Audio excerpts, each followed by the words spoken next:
I'm so curious. It's Do all you right. have a macro view of GME? Oh, Um, okay. I understand now more what you were talking about. Sorry. No, what you're talking about is actually super interesting. What I was initially curious about was but the idea that there was like big collusion between Robinhood and Citadel and the closing the trade or whatever. You're talking about this other idea. You immediately have to fight. There is absolutely zero question about that. Like, that is the biggest insult. And again, I didn't make these rules. I don't know why that's such a problem, but that is like, if there is any phrase you could say to somebody in prison that's fighting words, that's it. Being careful not to say something you shouldn't or something stupid, but like how do people find out in prison if you are an informant? Is that just like a foregone, like if you snitched or if you informed, everybody knows? Do some people hide it? How does it get leaked? Do the guards mention? Yeah, how does that go? They would hand me a knife and be like, go stab this Mexican right now. You don't do it. Are you restreaming this, by the way? Yeah, I'm streaming. Oh, good. I figured you would have assumed that. Sorry. Do you think the coronavirus was real? So what's up? How are you? How you been? Well, I've been good, just chugging along, same as always, more or less. Yeah. How are you doing? I'm good. Nothing special or new here. I mean, just getting used to Life on the outside. life, quote unquote, life on the outside. Yeah, I mean, there's life on the inside too. I think a lot of people don't appreciate that. It's not that different. How much I'm sure you get asked like a trillion questions about this. You can always tell me to fuck off if there's something you don't want to No, talk no, about. no. You're different. Yeah, how much when you're in, so are you in like a federal prison or what is I the, was in federal prison. do you have any access to outside world stuff at all, or like how much like media are you allowed to consume, or what is that like? Yeah. So I'm just keeping an eye on something else I'm doing. So sorry. Yeah, no, no The problem. We had TV, obviously. We had computers that had an ASCII email interface. So no copy paste, only ASCII characters, no web browsing, of course, just emailing pre-approved contacts. You had a limit of 30 contacts. That's really it. Jesus, are you guys all sharing like the same computer, like Interstellar? Is there like email time for families, or? There was eight, so you had an hour. You had at most an hour. I'm sorry, half an hour usually, actually. Obama. You had half an hour at a time. You had half an hour for every hour. So I was on the computer basically 30 minutes of every day. But there are things that interfere with that, like count time and all kinds of stuff like that. So.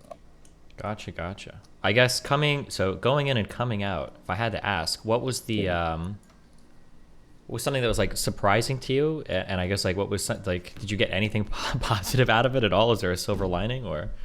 Yeah, no, there's definitely a silver lining. I did a program called RDAP, which was really helpful. It's going to sound corny, because it's like this sort of like group therapy, psychological program and stuff like that. But I actually think we all could benefit from analyzing our faults and mistakes and personality issues that are holding us back. I don't, even if you're a really high performing individual, there's always parts of your life where, you could improve. And it takes, the hardest thing in the world is to be critical of yourself and accept feedback and things like that. So, this was a really helpful program and kind of just getting a little bit more centered and focused on different things, like meaning and purpose was the main message of the program, is finding your meaning and purpose. And, I think I had that before, but I have an even better defined kind of perspective on that now, I think. It's a little ironic, but it feels like the risk of being self-aggrandizing, I guess, that if you're a bit smarter even, it can be even harder sometimes to do anything in the therapy route because you're so confident that you have it all figured out and you're unwilling to look to anybody else for guidance or determining. Exactly.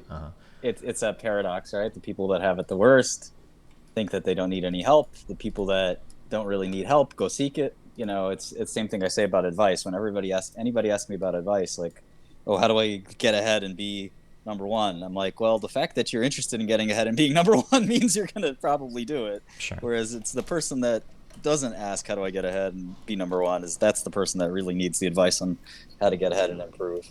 Oh, sure. I don't know how you feel about college, but I always say the same thing as a college dropout, of course. I always say the same thing when people in chat, they'll ask me like, hey, like I want to go into computer programming, but like I need to know, like, do you think I should go to school or not? And I always feel like if you have to ask, the question is, yeah, you probably should. Because if you know you didn't need to, you'd already be working on enough stuff that it wouldn't be a question. You'd be like too busy for it. But, you know, if you've got questions Yeah, like that, yeah, it's probably, yeah, there's nothing wrong with it. that But no, yeah, that's a good point. I mean, it's kind of the opposite of my point, but it's definitely under. Yeah, I mean, there's no one rule, right? Like, so I think that's right. You know, what you just said is totally right. so you've had a decent amount of, oh, fuck, there's so, okay. So I've got to ask, okay, so um, we're similar in some regards in that I'll never admit this till the day that I die, but sometimes you look back and you're like, fuck, maybe I shouldn't have said that thing. Do you I yeah admit that. yeah, I'm curious, I do you, admit that easily. in looking back at speeches for Congress, the Hillary Clinton hair stuff, are you at a point to where you'd be like, fuck, I shouldn't have said that, that was stupid, or like, damn, I should have just fucking turned it down a little bit right here? Do you have a feeling for any of that, or are you just like, yeah, fuck it, whatever happened? Yeah, no, it's a really tough question. Like, I think you can regret things without being without compromising your individuality, right? Like, you should. I just think you should never really be ashamed that you thought something. But I think you can be ashamed, not ashamed maybe, but regret kind of the way you delivered something or the way you just kind of approach something, Sure. you know, and just learn and improve. You know, I don't, you know, as long as I think that, you know, the world can be too cruel and difficult and unreasonable and things like that, and you shouldn't get kind of like, you know, too bent out of shape over what might happen. So I'm not sitting here being like, oh, I'm like gonna sit here and cry about the Hillary Clinton thing. I really don't care. It's just that I wrote meta problems instead of meta platforms, and the company's name is Meta Platforms. So talking to you, I subconsciously wrote meta problems. Nice. Which I have plenty of meta problems, but jokes aside, the yeah. So I think like as long as you can be, you can learn and think that a little bit more clearly and a little bit better, like, you know, and that's what one of these programs was really useful for, is to be able to get back and again, not be embarrassed, but ask yourself, where are some of these feelings coming from, or is this leading to what I want out of life? You know, there's a lot of, you know, basic questions like that, and yeah, being an angry outburst type of person is not going to get you where you want out of what you want out of life. It's okay to feel that way. I think it's just, you know, you have to ask yourself, is this really going to be conducive to my, you know, the way I want to feel, the way I want to act, the way I want to, etc. So like, you know, I think, you know, we just all have to watch how we immediately react to things and not react in the moment and just kind of contemplate a little bit. So slow down your thinking, you know, don't automatically kind of jump in and react, you know, think a little bit, you know, all those things are all kind of good advice. And, you know, the internet encourages us to be reactionary. The internet encourages us to flip out and get likes and get views, and it sucks, you know. I mean, it's something we have to sort of battle. And, you know, I think we don't have a lot of issues in this country. People pretend that we do, but I think one of the issues we have in this country is sort of that, you know, self-promotion. Everybody's supposed to be a celebrity or a superstar, and, you know, it's just really not. How old are you? Just curious. 39. Okay, I'm 33. So you're even a little bit more than I am. It's really weird to think back on it, but like I would say, even as a 33-year-old, like when I was a kid, the internet didn't really exist. Like it kind of did, but nothing like back when I was a kid, the most internet you got was like Yahoo chat rooms when you were playing like chess and checkers. So yeah, it has been interesting. I remember even joking, like, I think it was like 6 or 7 years ago, if you wanted to do, it's called like IRL streaming, in real life streaming. If you walk around with a phone outside, you know, everybody's going to look at you like you're a fucking weirdo. But then in like 3 or 4 years, like that changed such that nobody even looks anymore, because everybody's like taking pictures of themselves. They've all got selfie sticks. They've like, you just kind of like blend right in, as weird as that is, because everybody, wants to be, I guess, the next Instagram influencer or YouTube star or whatever, you know? Yeah, they say that kids, when people ask kids what do they want to be when they grow up, they don't say astronaut, scientist, or doctor. They say YouTuber. They want to be a narcissist. Yeah. Unironically, yeah. Jeez. That's That's really funny. Yeah, that is Um, what they want to be. It's all the about me, mommy. It's all yeah. about me. So Yes, yes, it is, sweetheart. Yes, it is. I don't know if you're the same. Do you like do you have to constantly be like plugged into shit, like looking at your phone, on Twitter, on the computer? My next question is going to be like my biggest fear for ever being confined in an area like prison would actually be that I would just like go like bored out of my fucking mind. Do you feel the Yeah. same way, or how did you like entertain yourself for so long? No, I mean, prison detoxes you from that for sure. You know, Mm-hmm. there's no doubt that you get seriously detoxed from from needing to be on a computer because you just don't get one. You know, and that's just the way it is. There's no real kind of that's it. You know, Yeah. it's Okay. all Well, I guess it is what it is. You have to either yeah. survive or die. Yeah. Um, Yeah, you have to wean yourself off of that. coming out, just I was because I was looking at your stream. Obviously, somebody linked me. I saw you writing down some tickers. Are you like are you allowed to like trade publicly, or like do you have restrictions based on what you can talk about in terms of like trading, or yeah, how does that work? Not really. I mean, I Okay, have certain restrictions, but they're not meaningful for streaming or anything. gotcha, gotcha. Without getting without getting too big into this can of worms, I'm so curious.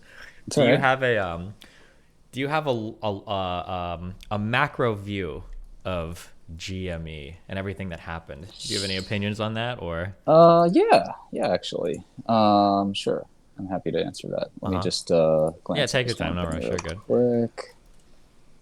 So I found a discrepancy, and I'm pretty sure I made it. Hmm.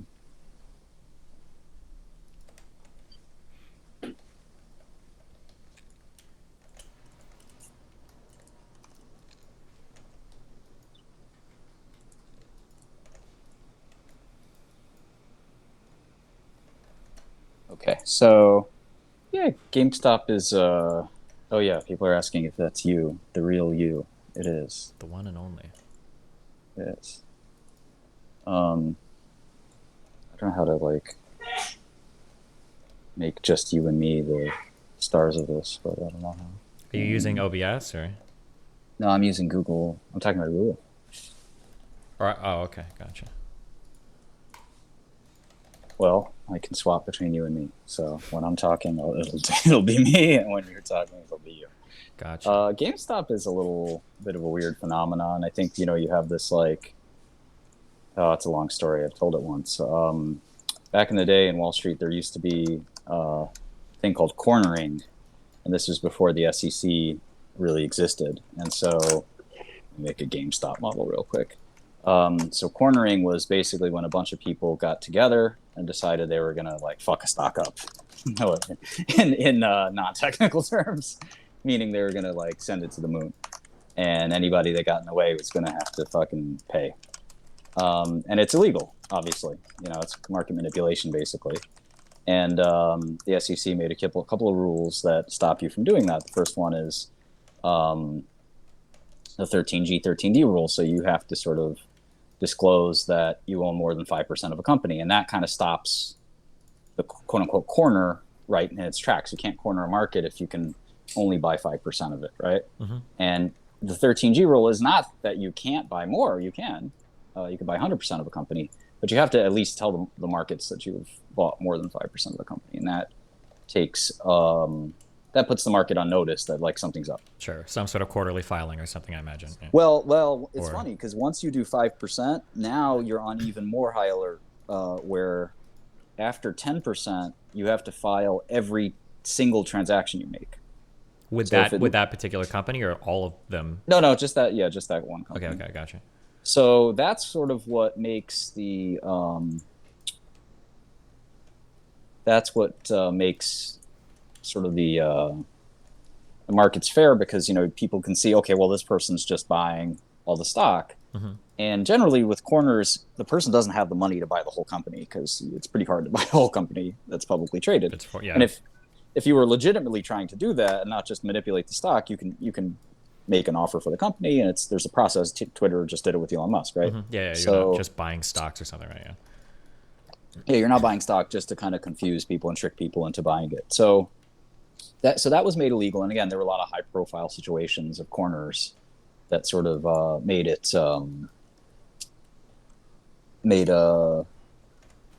clear that the SEC needed to act, and it's good that they acted. As much as I don't like regulation, it's smart that they acted.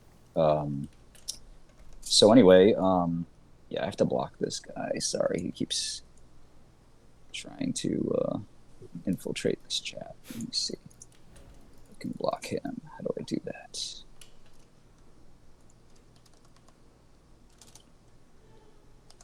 So anyway,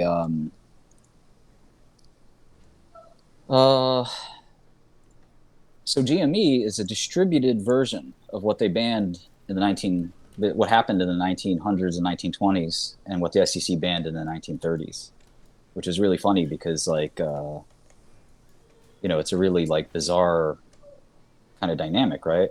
Hold on, let me try to ban this guy. Block this guy. Let's see, remove and abuse. There we go. Okay, that worked. That should work. Then we'll let him come back, I don't think.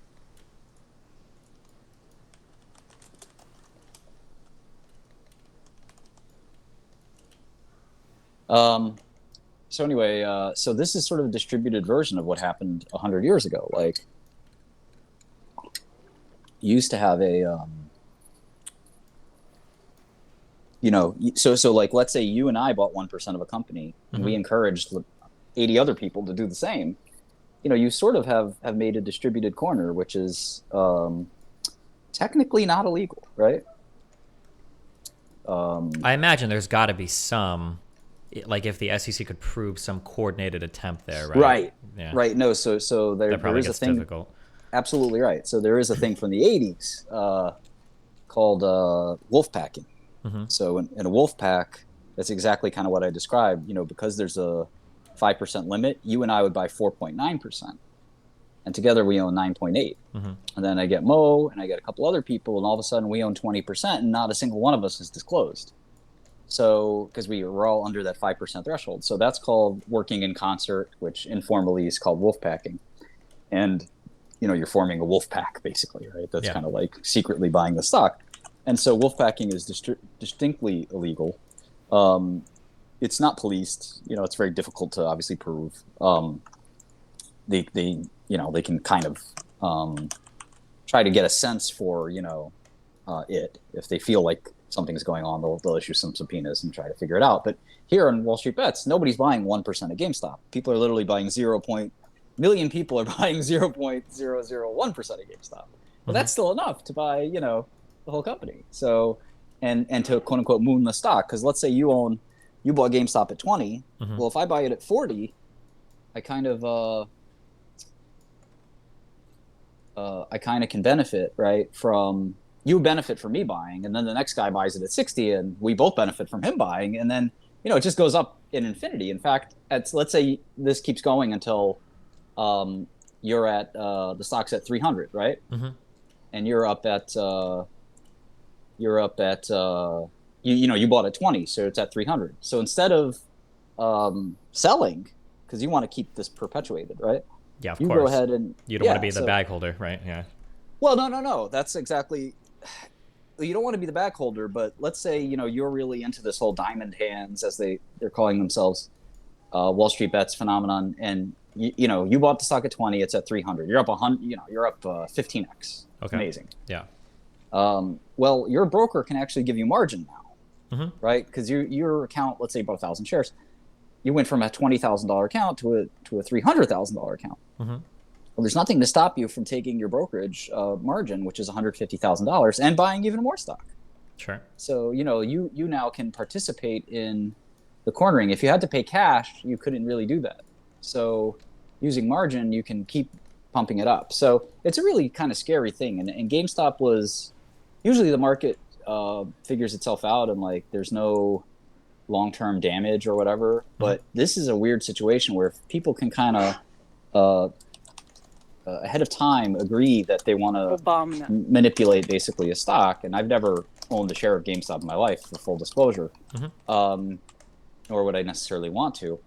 there's this sort of kind of scary thing that there's nothing any regulator can do to stop, this en masse manipulation. Oh, okay. I understand now more what you're talking about. Sorry. Um, no, you're fine. When I initially, no, what you're talking about is actually super interesting. What I was initially curious about was, like the whole the conspiracy. Well, I shouldn't say conspiracy. I don't know your opinion on it, but the idea that there was like big collusion between Robinhood and Citadel and the closing the trade or whatever. You're talking about this other idea of what if you have a forum full of people that aren't really like in a sophisticated manner coordinating to corner a stock, but it ends up happening anyway. Like, what do you do about that? That's actually a super interesting question. Yeah, because you can get a group of people like Wall Street Bets or some sort of like investment forum where people are able to, arguably, if you believe in the concept of overinflating a security, right, they can make it worth way more than it probably should be.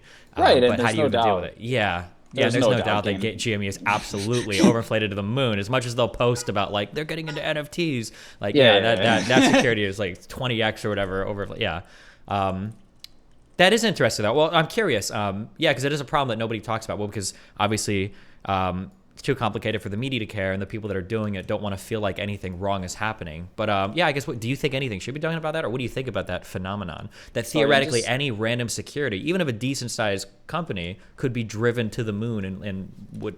I mean, if anything's artificial, right? This would be it, right? Yeah. What do you think? Yeah. So I'm just turning off my video because this dude keeps spamming, so I can't. No, yeah, you're fine. I can't stream video, so everybody can thank him for that. But I think, yeah, I mean, there's a lot of,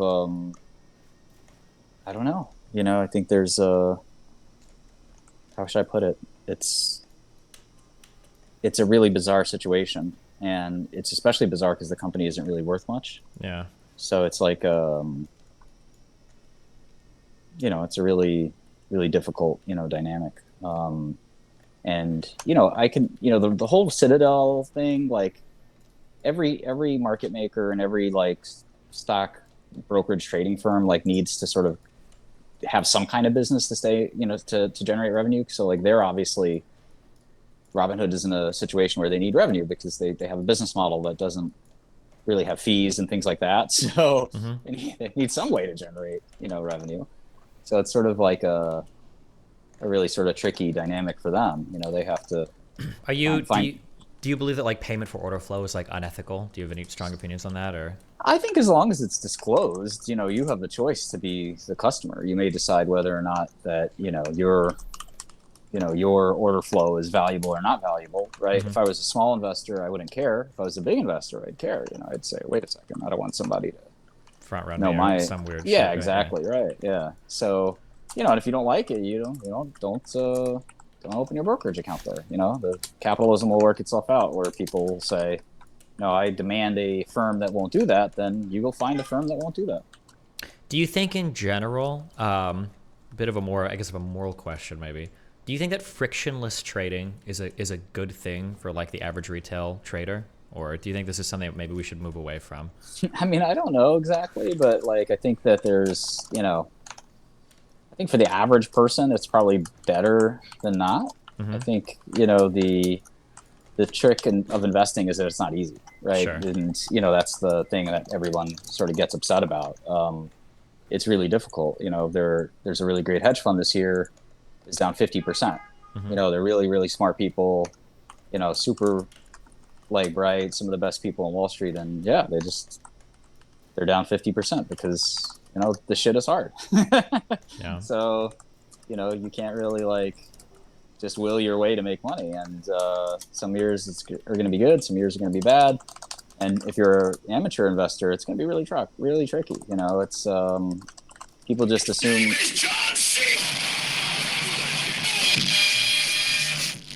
True. Yeah, people just assume. Hang on a sec.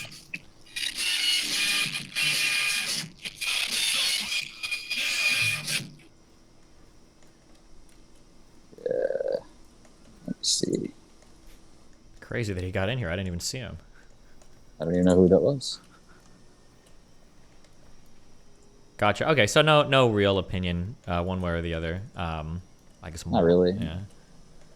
Do so for you, do you find that like, are you recognized a lot when you're doing anything? Like if you're at an airport, or do people see you? I imagine the reaction is probably almost overwhelmingly negative. Like what? How do you deal with No, that? it's not negative. It's No, only it's just positive. Yeah, really. I guess you have an active imagination. Oh, okay. I would have imagined, I guess, because of everything I see media-wise, you're like you were you're the pharma guy that tried to murder cancer kids or whatever, right? Basically. Yeah. No, Um, I got like thousands of letters in prison. They're all positive. I got like three hate mail, three okay. pieces of hate mail in 5 years. Gotcha. So yeah, it was. I think that you have a distribution versus intensity problem. So For sure. yeah, 80% of people. I think last survey we did was like 70% of people don't like me, but on a scale of 1 to 10, their conviction is like 1 or 2. Mm-hmm. Whereas the 30% of people that do like me, their conviction is more of an 8 or 9. Makes sense. So it ends up getting more net love than net hate, but it's I mean, what can you do?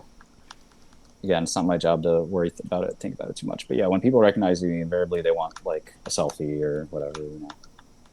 Gotcha. Man, weed is legal here, so I just smell it everywhere. It sucks.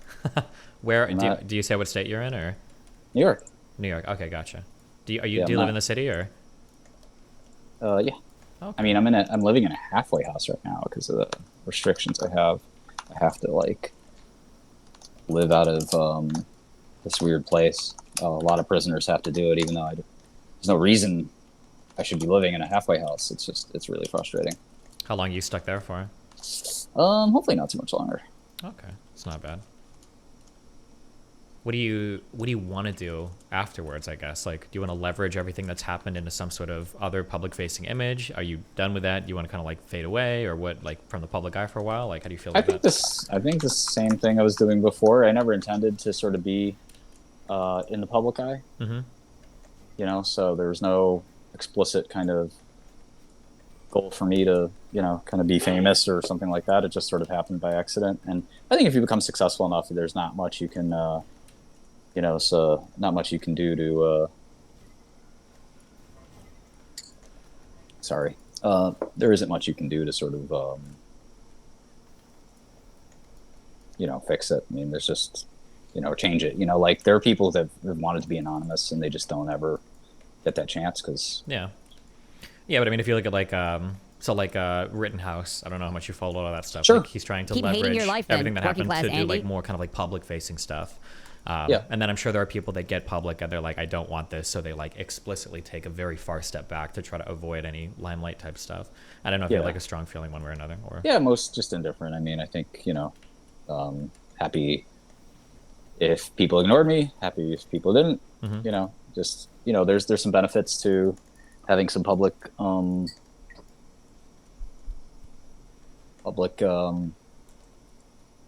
sorry, I just don't know how to use this software. You're fine. Trying to make it so that nobody host management. Sorry about that. You're good.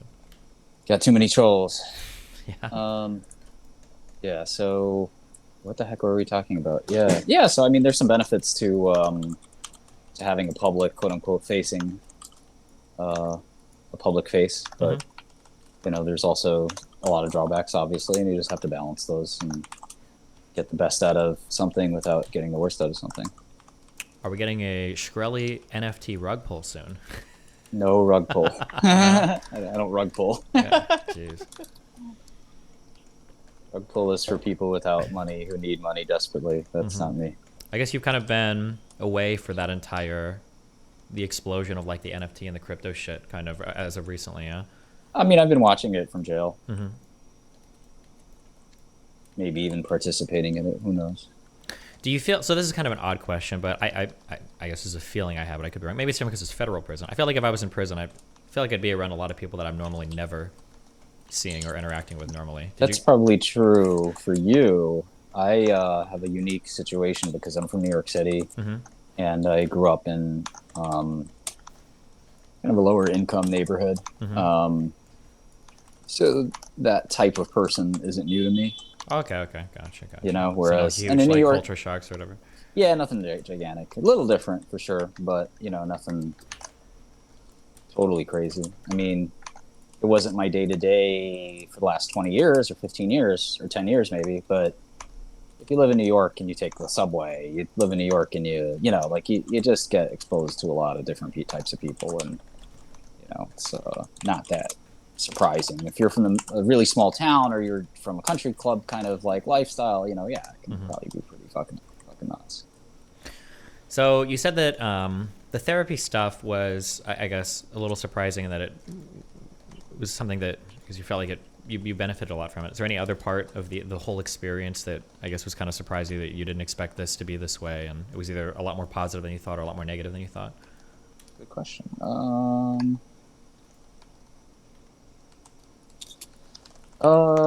Jail was a lot noisier than I liked. So like it was really, really like the amount of people who just, literally didn't give a shit about,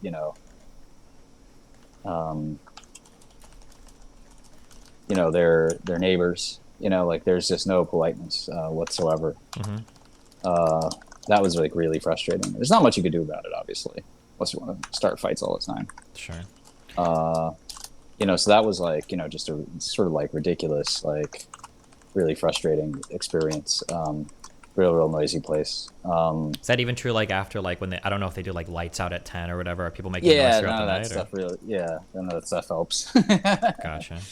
Yeah, really, really frustrating. And like, there's just like people, autism is like, one way people think about autism is you can't put yourself in somebody else's shoes, right? And so like, it's not quite autism, obviously, in this case, but it's very much like either you can't or you won't. You just don't care, Yeah, very inconsiderate. Really inconsiderate. So what can you do? So that was one piece. Again, not a huge complaint, just because it's prison. Like, what do you expect? But yeah, I mean, what can I say? I mean, that was a little bit frustrating. You see a lot of people that just couldn't read and write or had zero understanding of anything outside of their immediate world. So like I'd ask one guy one time, I asked a table full of guys, I said, can you guys name one famous artist? And they couldn't. And I said, can you name one philosopher from history? No go. I'd ask them stuff sometimes like, who are the Beatles, or like something like, really like pop culture-y, and it was just like blank stares, Is there like, when you get in, is there like a celebritydom to you being in there, or is everybody just, as soon as you got the uniform on, you're all kind of like the same shit? Like, do people treat you differently because of the TV stuff and everything, or like what is that like? Yeah, it was pretty different for me, unfortunately. It was just a lot of like the same things, like sycophantism, kind of. There are certainly people that didn't give a shit, but I'd say 90% of people were like, "Oh yeah, you're that guy. Oh man, so nice to meet you." Or, "Damn, you that dude. What about the Wu-Tang?" Did you ever get anybody threaten you over releasing the Wu-Tang album? I still don't know if that's a real thing or just a fucking troll. I have no idea. Do you exclusively own an unreleased Wu-Tang album, or is that just like a fucking meme? Yeah. So it's a long story, I guess. Let me try to see if I can. I was gonna play some of it right now, but I have to find a way to digitally do a certain couple of things here. I probably can't. Let me see. Yeah, no. So I bought a One of One Wu-Tang album some years ago. The physical copy of that album was sold, which I'm very happy about. I retained some digital copies, so gotcha. It was a really unique. I heard that situation. And there's so much rumor. So I when it comes to media stuff, I don't believe anything unless I like actually 100% verify it. But I've heard people say that like you had to sell it as part of the settlement stuff, or that the DOJ made you. Do you still retain like exclusive rights to that album, or? I don't think so. The album was weird. There was no exclusive rights, so to speak. It was a really like complex, really complex kind of situation. But okay, yeah. But regardless of how that went down, I did sell the physical copy to finish paying the government. I could have sold other assets or paid in cash, but I decided because of the NFT boom there was an opportunity to sell something for a higher price than I normally would get. So Mm-hmm. I paid 1.5 and sold it for 2.3. So I was pretty happy to dump it at the better price. Sure. Because again, the NFT thing like spiked all collectible values, like Magic cards, baseball card, everything went up. That anything collectible went up like crazy. Mm-hmm. I was like really thrilled to, because I thought I was going to see a big loss on this thing. I bought it for 1.5, so I figured I actually thought I would get 500,000 out of it at best. And so to get 2.3 was a huge reward. I was really surprised when somebody else paid 4 million. That was really surprising. To the guy that bought it from you? Yeah, okay. That sucks, yeah. Yeah, he flipped it. Yeah, Yeah. exactly. Yeah, so that was brutally annoying, but what can you do? Mm-hmm.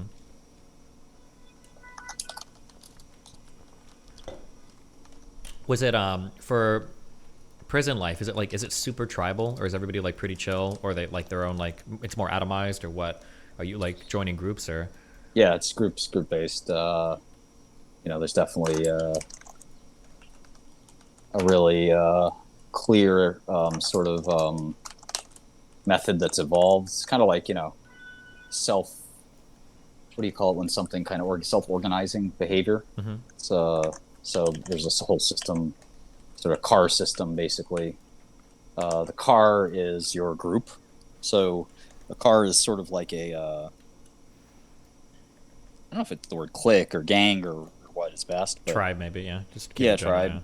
Yeah, and it's weird because it's you can be in several cars at once. yeah. Mm-hmm. So, for example, I was in the white car, which I'm automatically in. You can't Sure. not be in it. Like, you can't be like, no, I withdraw from this car. Like, it doesn't work that way. Mm-hmm. For So white, you're is that automatically- like for federal prison? Are white people a big minority? Is it like even-ish, or are No, there? it's about a third, white, black, Hispanic. Okay, gotcha. But each jail is different. So you can have some jails that are as much as 50, 60% one race. Gotcha. And that can cut every single way. So like in California, Hispanics are very Latinx community members, I should say, Jesus. are predominant in certain places. White people, in certain places it's black people, so it's all different. Mm-hmm. So yeah, you automatically are like drafted to your race car immediately. Like there's just no arguing that, for better or worse. I have some funny stories about that as well. One time I kind of resisted that. It was Resisted what? Identifying as a white person, or what? more or less, yeah. Like as a troll, or just or what? No, I just really didn't like the whole race thing. Like I was, because like my whole room was black dudes, and I was very like cool with them. Like I didn't, and this dude was just this like weird Southern racist guy. Was like, yeah, we gotta stick together. You know what I mean, man? It's important that we got each other's back. Me and the wolves here, we'll watch over you. And I was like, dude, I don't need you to watch over me. He's like, listen, you're new to prison, brother. When shit hits the fan, they only see one thing.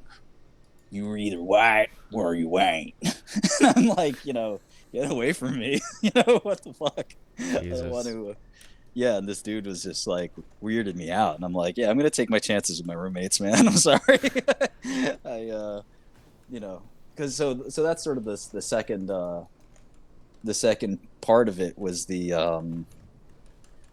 where you're from is really important. So if you're from New York, you're sort of automatically drafted in the New York car. If you're from DC, you're in the DC car, et cetera, et cetera. So there's this real like territoriality of like, all this. And the most important part that I'm not going to mention, or that I didn't mention yet, is this shot caller. So the shot caller is the head of the car. Okay, and so is that a term you're using, or do they refer to them as cars? It's widely, yeah. Okay, I wouldn't use, I would call it a click or something, but yeah. Okay, gotcha. The shot caller system is evolved across prisons to basically make them run smoothly. So it's a form of pseudo-government or proto-government where, let's say for whatever reason, you were in the Philadelphia car and I was in the New York car, and I had a real problem with you for some reason. I wanted to fight you. Mm-hmm. Now, I could be crazy enough to just fight you. That's happens every day, right? Mm-hmm. But a smarter thing to do, I might go to my shot caller and be like, listen, I'm gonna stab Steve, or Destiny. I hate him. Mm-hmm. he did this and that to me, and I'm going to stop him. So the shot caller has a few choices there. He might put his arm around me and say, look, don't do that. You're just going to make things crazy. You're going to do 6 months. If you really get in the shoe, which is the whole special housing unit or solitary confinement, basically, you're going to do 6 months in the hole, and you're might get a new charge. If he gets really hurt, you can actually get charged for assault or worse. And then his car, the Philly car, is going to come at us. And, I'm cool with the Philly car. See if there's another way that we can sort of set this up and not, have a bad situation unfold. Gotcha. Or he might be like, all right, that guy has it coming to him. Go get Spanky, Stay High and Flacco, and we're all going to go get him at midnight, something like that. And, there's, it could range from anywhere between A to Z. And the shot caller kind of runs the car disciplines within the car as well. So like if, let's say I was the shot caller and you were in my car and you stole something from the Mexicans, I would actually have the responsibility of disciplining you because you could really start a war. Fuck everything up with everybody. Yeah. So like I would actually have to beat you up with other guys in the car, like, which would be, it's obviously pretty awkward because we're supposed to be sort of also protecting each other. We wouldn't necessarily beat you up. We may discipline you in some other way, but the biggest discipline you can have is quote unquote sending somebody up top, which means that, or checking somebody in. It's another phrase. So basically we would ask you to go to solitary confinement voluntarily. How do you get, can you just volunteer for that and then the official prison system? Gotcha. Interesting. Yeah, you basically say that you fear for your safety and that you got to go. Gotcha. The prison has no choice but to say, okay, interesting. We'll put you in there. There's I don't know how true this is, obviously, because I'm only going off one, but I have a friend who does she does documentaries, and in some of the places she was at in Mexico, it kind of reminds me of this. She'll tell me that like there are certain lawless places where the police aren't in many areas that are some of the safest places for white people to be because it's all cartel ran, and if any white tourist gets killed there, the cartel will fucking murder anybody that's involved because it fucks up there. Yeah, because no tourists will come in and everybody will get. So it kind of reminds me of that you have like these like shadow economies, shadow justice systems that are self-reinforcing because if shit starts to get fucked up, I imagine like if two cars get into something because of some members and everybody starts like beating each other up or killing each other, the police will get involved, and then now everybody's like super fucked and unhappy with the situation. Yeah, and people like their routine. So if the routine gets broken up into a place where now I'm in the shoe for 6 months because you stole something from some other guy, everybody's unhappy. Come now. on, dude. Yeah, and we can't the code is kind of like most of the time is we can't not protect you, like especially if you're kind of like the most important thing is you have quote unquote paperwork, meaning you were never a federal informant or snitch, not just federal, but an informant or a snitch in any capacity. Then that's kind of like no, we can't not protect you. So I think they use different terms like you're a solid guy or a stand-up guy or your paperwork is good, meaning you're not a snitch. We kind of have to protect you. So like. Now, sometimes, and I've seen it, you can get thrown to the wolves. You can be like, listen, we tried to help him. He kept stealing. We told him to stop stealing. Mexicans stabbed him up. Oh, well. Sucks for you, dude. Yeah, because I imagine any car that's going to protect a guy that's fucking around is then going to take on the liability and responsibility for everything that dude fucks up, yeah. Yeah, so that happens all the time. I mean, guys in jail are pretty messed up, so they'll steal. They'll do things that are really against the protocol, and like you can't really do much for them. It's like, sorry, dude. We tried. I guess you're kind of answering this in a roundabout way, but then I guess my question would be like, do a lot of the people that go to jail, are they able, or go to prison, I guess, do they integrate into these groups easily because they come from groups, or are a lot of these people like loners and they come in and but it sounds like it's 50, like some do and some don't. That's a great question. Yeah, that's so Ross Ulbricht has that problem right now, right? Where he's you're familiar with Ross's story? No. Ross who? Ross Ulbricht, Ullbricht. Ross was the head of Silk Road. Oh, okay. Gotcha. Yeah. So he got a double life sentence plus 30 years just in case he beats the life sentence. Really, really tricky situation there. And so Ross, from my the people I've talked to, and I want Ross to get out. I'm going to try to help him get out. You know, he really doesn't deserve double life sentence. It's insane. But you know, and again, prison rumors should stay in prisons. Sure. I'll just say that, you know, this whole car thing gets very serious at the higher level prison. So I was at the second lowest of the four systems. You know, so the lowest is the so-called prison camp, where again, a lot of this stuff isn't taken too seriously. It's mostly lawyers and dentists and doctors. Sure, people for like insurance malpractice and dumb shit. Very small drug crimes here and there, you know, things like that. So, you know, basically, I was at the second, which was called the low. Then there's the medium, and then there's the penitentiary. The penitentiary is not a pleasant place. Penitentiary is for life sentences, things like that, and that's where Ross is right now. And again, he's a skinny white kid who's like, when he went in, was like 25. Never has done any violence, never been involved with guns or drugs or anything. This guy is a computer guy. So, you know, really tricky for him to navigate that world. And from what I've heard, rather tricky, because again, you need to sort of be in a car. And once you're in the pens, that whole white thing is not a joke. Like, you're either, it's not just a white car, it's a white supremacy car. It's a white nationalist car. Like, sure. There's no two ways about that. You can't just be like, oh, us white guys stick together. No, this is like, you have to be a scumbag kind of KKK style white person. And you have to sort of hate the other groups and stuff like that. Although there's a way they still get along. But again, because prison is about expediency more than it is about, you know,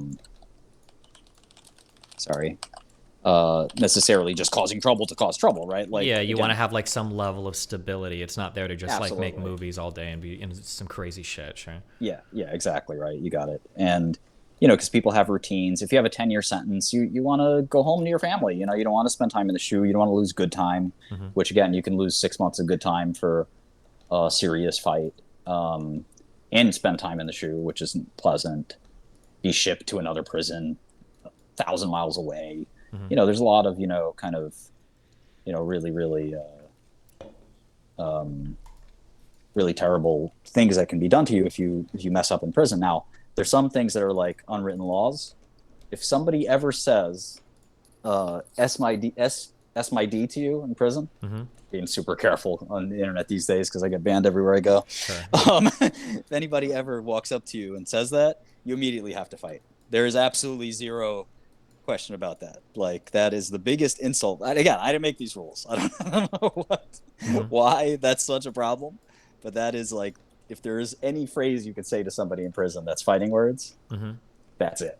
And like, that's an unwritten rule that basically it's time to go. As soon as that happens, for their fight begins. Two quick questions. Firstly, just I know how politics works on the outside. On the inside, are you allowed to be white if you're Jewish, or is that like a totally separate thing? Great question. Yeah. Great question. So there's a Jewish car. A lot of good dudes in that car. Depends on the prison. Gotcha. Okay. So maybe in the crazier white nationalist one, maybe they're not as friendly with Jewish people, and then maybe in the lower I would imagine not. You know, you're not going to see, and this is a stereotype, but you're not going to see too many Jews in the pen. Sure. You know, there is a jail that specializes in Jewish prisoners called Otisville. Otisville camp is quite good.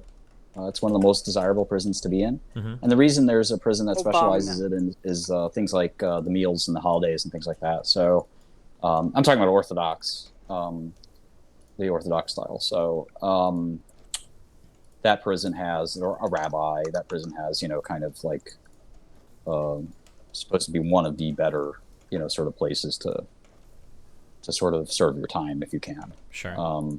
But yeah, you know, I mean, you meet all types of people, Native Americans, not many Asians in prison. Very, very, very few. Not too surprising, but okay. As a percentage of representation of population, it's like 10 times underrepresented, whereas African Americans are 10 times overrepresented. And it kind of shows you the impact of like cultural and other, you know, societal kind of problems, whether they're systematic or they're generational or whatever it is. You know, I don't know. I'm no sociologist. But you sort of see this like, okay, well, one minority is way overrepresented and one minority is way underrepresented, and what's happening there and why. Muslims is actually a great question you didn't ask about yet. I don't know if you want to ask about that. Well, it sounds like you want to mention it, so. I do. Yeah, I'm curious. Yeah, what is the religious delineation look like inside? Well, You bring well, up somebody, Muslims, yeah. somebody just asked in the chat room, so I thought I'd mention it because it's one of the most fascinating things you would ever understand or imagine. Mm-hmm. I think Muslims are 1 or 2% of America, Okay. but they're vastly more in prison. Oh, And is it a lot? Are there a lot of black Muslims? yes. Yeah. Okay. Gotcha. Makes sense. In fact, I would say it's Almost exclusively exclusively. that. Yeah. Yeah, and I mean there are certainly some Arab descendants as well, but Mm-hmm. it's just the weirdest thing. I mean, I didn't understand it at all.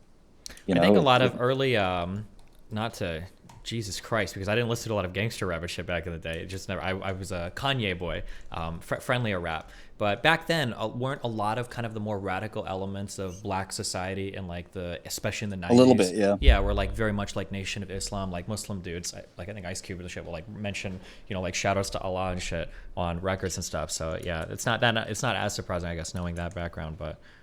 Yeah, there's a conversion that takes place, and one of the reasons is that in prison, Muslims can often be protected even if they are snitches. Mm-hmm. So it's kind of like a last resort car to be in. Mm-hmm. So you can have bad paperwork. In other words, you took the stand or you were an informant. You said, okay, this is who I bought drugs from. That's a big no-no, obviously, as a criminal. That's worse than any... You've brought that up a couple times. How to... and obviously being careful not to say something you shouldn't or something stupid, but like how do people find out in prison if you are an informant? Is that just like a foregone, like if you snitched or if you informed, everybody knows? Do some people hide it? How does it get leaked? Do the guards mention? Yeah, how does that go? It's all great. A really great question. No, it's people do hide it. I imagine they want to, yeah. Yeah, people also hide if they're a sex offender. Mm-hmm. So this is fascinating. So let's say you're coming to my prison, okay? Mm-hmm. You got an 8-year sentence, and I'm the shot caller for whatever group you're in. You come over and you're like, hey, what's up, man? I'm you. My name's Steve. I'm from... I say, whoa, Steve, back up. Steve, you got your paperwork?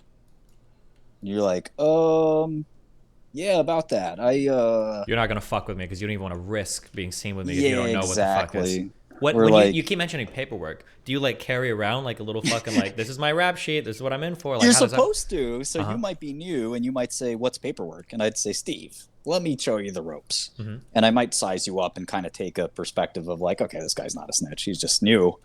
But yeah, you're supposed to have your paperwork with you, basically. I wouldn't say at all times, but kind of, where you can show, this is what I'm in for, this is what I did, blah, blah, blah.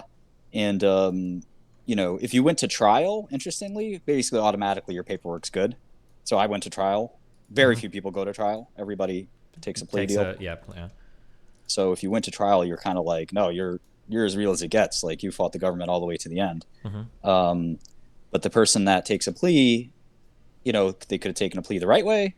And again, this is prison terminology. I'm not weighing in on it. Sure. Plea the myself, right way. Yeah. That doesn't involve you. According to prisoners, right. Mm-hmm. So you do the right way where you don't implicate anybody, or do it the wrong way where instead of you wanting to do 8 years, maybe you do 3 years and you point the finger at everybody. And for a lot of people, they make that choice, right? That's fairly typical, and it's embarrassing. They don't want to reveal that. So there are many, many people I've met, even people who I shared a room with, who I went to another prison and say, oh, do you know so-and-so? Yeah, so-and-so told on me. I said, what? Ooh, yeah. And they're like, they might start feeling, use a prison term, some type of way, sure. Against me. And they're like, yeah, you used to fuck with them? Yeah. Man, that guy gave me 5 extra years. And it's an emotional thing, as you can imagine. I kind of like, I'm smirking about it and laughing about it, but in that world, there's a code. Mm-hmm. And if you, like, I don't consider myself a criminal necessarily. I understand I'm a felon, and I understand that I was found guilty of some crimes and acquitted of others. But be that as it may, I'm not a card-carrying criminal who intends to be a criminal his whole life, right? Sure. If anything, I'd say that I made some mistakes and I regret them, and I'm ready to move on. I paid my dues and paid my debt to society. I'm not intending to ever commit another crime. Mm-hmm. But there are people who are like, no, my life is crime. Like, I'm going to commit crime till the day I die. And for those people, they have a sort of code. It's an unspoken code, but it's a code that they've vowed to never, ever, ever, ever talk to the police and tell them anything that they know. And that the second you break that code, or if you habitually break that code, you're sort of, in big trouble. So, anyway, yeah, your paperwork can vary. So some people have fake work. It's sometimes shortened to just work. And as I was saying in the chat here, sentencing memos are, and your transcript from your trial are what will set you free. So in the transcript, you have to sort of allocute, which means you have to basically tell the judge that you're guilty. Otherwise, they can't take your guilty plea. And in the sentencing transcript, if you ever said anything about somebody else in your sentencing transcript, you're a snitch. In your sentencing transcript, you can plea without implicating somebody else. In your sentencing memo, if you have snitched, your lawyer will actually use that, right, to say, listen, give my guy 3 years instead of 8 because he helped the government. And your sentencing memo is your kind of lawyer's submission. That mine was like over 100 pages, that as to why this guy deserves less time than the government wants, and the government has a sentencing memo where they're saying this guy deserves more time than the defendant wants. Sure. And you battle out with this big sort of PDF, and the judge has to decide on sentencing day. And on sentencing day, if you pled, you have to sort of give out a your own statement to a certain extent, or at least say, yes, Your Honor, I did do this. I'm not pleading guilty under duress. I'm not pleading guilty because my lawyer's telling me to. I'm pleading guilty because I did it, and it's time to fess up, and I want to throw myself in front of the mercy of the court. Yeah, and let the judge decide. Yeah, and so that sort of is what other prisoners will look at as you kind of enter the prison system. And so it's kind of there's a lot of inferencing basically. If sentencing guidelines are 20 years what you've done, and your lawyer's really asking for 5, they're like, all right, motherfucker, it's a really funny thing that you say that, because people will say, okay, so let me get this straight. Destiny was the biggest kingpin in the Northeast. He got caught with 7,000 kilos of heroin. He had 600 guys under him from the Destiny crew. And they want you here for 5 years. And he got a 24-month sentence. Yeah. Send him up top. That's that kind of, perspective. So really interesting, for sure. Little subculture that, again, I never want to really be a part of or experience. I actually had it out with one guy once over that whole jail culture thing. And if you get 24 years, ultimately jail culture is going to be your life, right? So you're going to embrace it. For me, I was like, listen, I'm not embracing jail culture. What do I give a shit about jail culture? I'm never going to go again. I understand certain principles of it. I get that, but I'm not going to all of a sudden embrace this shit and be a jailbird for life. That's not my, goal or anything like that. Do people view you differently? So say I'm in there, okay, I'm doing 25 years or some shit, Jesus, and other people in there, and then we get some guy that comes in and he's doing 2 or 3. Is he never really integrated into the group? Do people have a more jovial relationship with him? Do they not want anything to do with him? What is that feeling, I guess, right? That's a really good question. Yeah, that's a really smart question, as you tend to ask smart questions. You have a skill as an interviewer. Thanks. I think everybody knows that. Your reputation is pretty good. And this is very impromptu. We didn't schedule this or anything. It just showed up. When you got on that Bloomberg terminal, as soon as you got out, that was the first message you sent. Thank you. I had time to prepare. So funny. So yeah, yes and no. It's funny. There was a dude who was a black Muslim guy who was really grizzled and really loud and crazy. And we use the term in prison called burnt out, which means that you've been, or institutionalized, which means you've sort of succumbed to prison completely, and you're hardly a real person anymore. And you're like the old dude in the fucking movie. Oh God, Shawshank. Yeah. When you get out, you'd kill yourself because you can't even imagine life on the outside anymore. Yeah, that dude. Yeah, you're just messed up. And so this guy was all that and then some. And I was talking to a buddy, and I was like, man, so yeah, how crazy is that guy? He must have been in jail 1 million times. He must be doing 30 years. He's like, Martin, he's doing 30 months. Jail is not the place for him, I guess, huh? Oh, shit. No, I mean, well, it's I would say it's almost the opposite. It's almost he's sort of he was a jailbird before he went to jail. And it's funny because I was at a jail called Fort Dix, And Fort Dix was kind of like the projects, what I envision at least the projects to be. And people sort of say it was like living in a housing projects because there would be like smoke everywhere. People would have rap music blasting. We'd be playing dice in the hallway. Like there'd be people high, drunk. Like all of this is like contraband, right? You're not supposed to have any of this. Correct. Yeah. Okay. Yeah. Okay.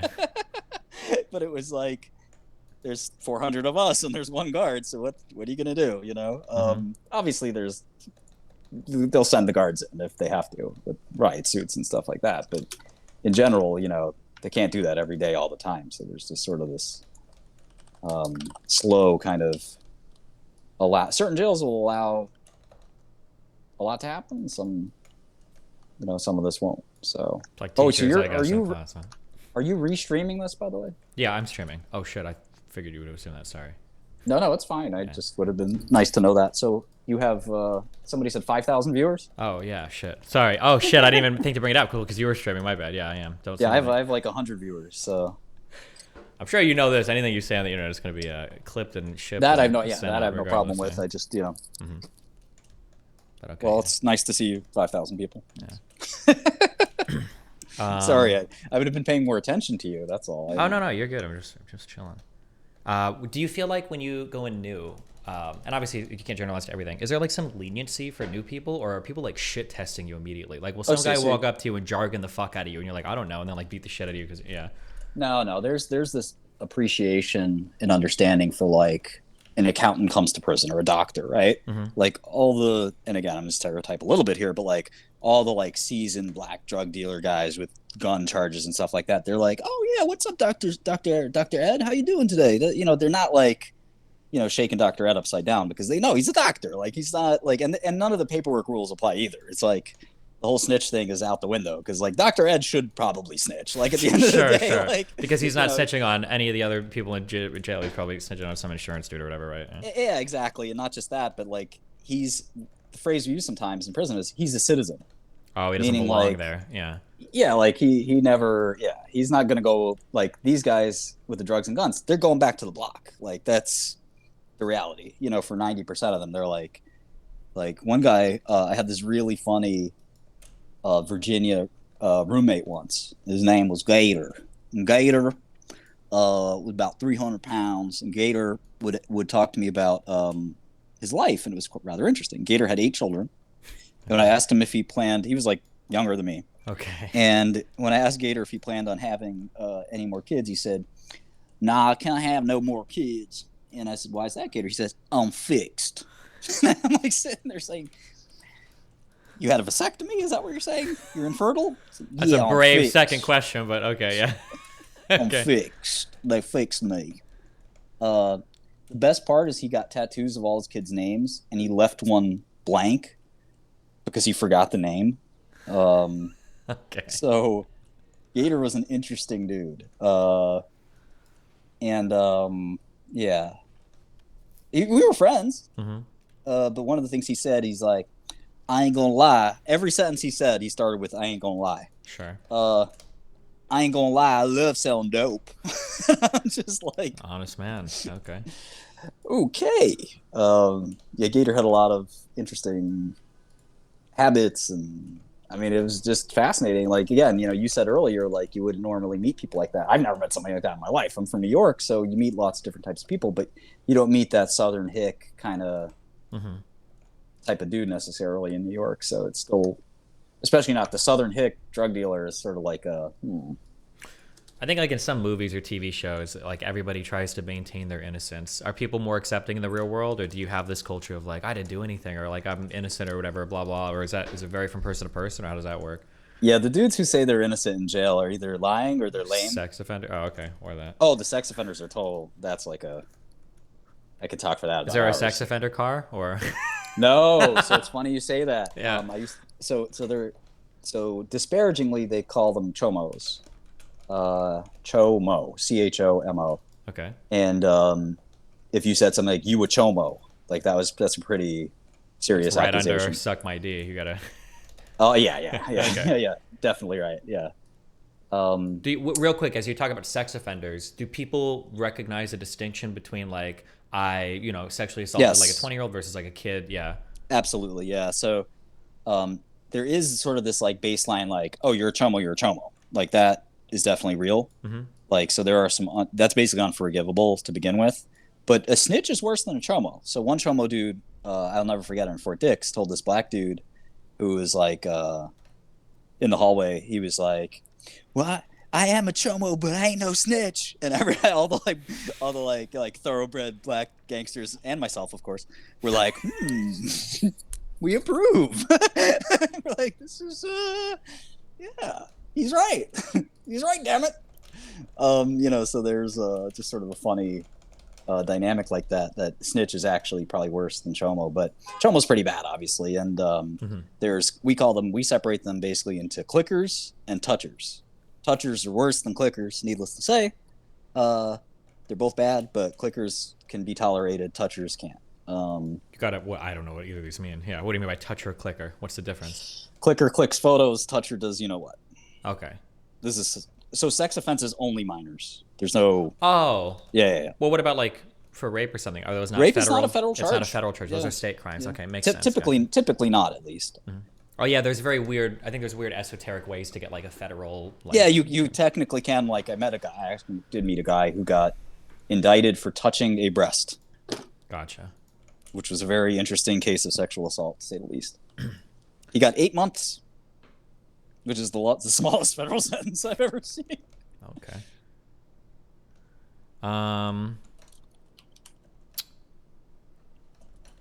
When it comes to shot callers, is there like a everybody's eyeing each other to beat the shit to become the next shot caller? Do people want this? Is it just a seniority thing? Is it pretty self-explanatory? Who's gonna like this is a leader dude? He's obviously doing it. Like, do people challenge each other for shot caller positions? How does that work?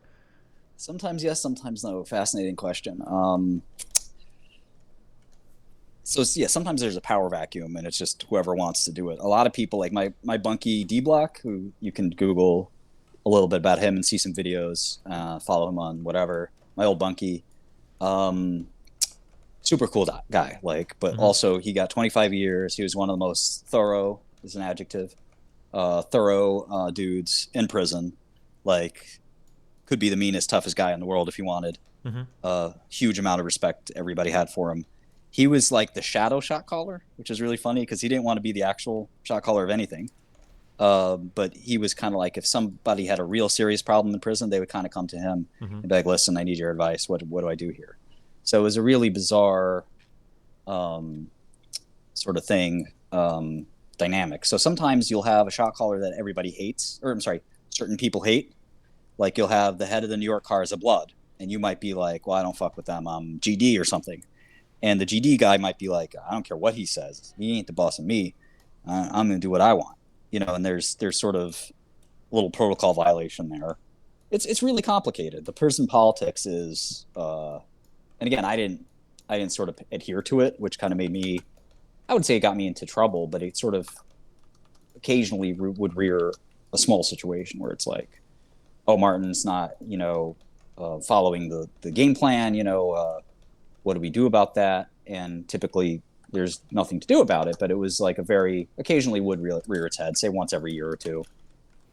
When you said like you're not a part of it, that feels like so bad for so many reasons. Why not? Well, like I didn't want so there are things you're expected to do in prison. For instance, like I was in the Albanian car and we had at Fort Dix, this great Albanian shot caller who's an older guy and the nicest guy. He reminded me of my uncle. And, there was this issue because I was not spending any time with the Albanians. And I like Albanians. I'm Albanian. I'm 100% Albanian. I have no problems with Albanian. I'm proud to be Albanian. But, I had a number of things to do while I was in prison. I had my cell phone. I was busy, really busy. I had to... Wait, are you allowed? Oh. Are you allowed to communicate with a cell phone, or what do you mean by that? No, it was a contraband cell phone. But okay. You're okay to sit. You're not going to get fucked by saying any of this, right? No. Okay. I was on it for 12 hours a day. I mean, most of the prison was. Okay. But I was really busy, and I chose to spend my time on the cell phone. And so there was this sort of like undercurrent or mumbling of like, oh, Shkreli never hangs out with us. What do we, chop liver? Why does he think he's so much better than us? And I was just like, listen, I got to work. That's what I like to do.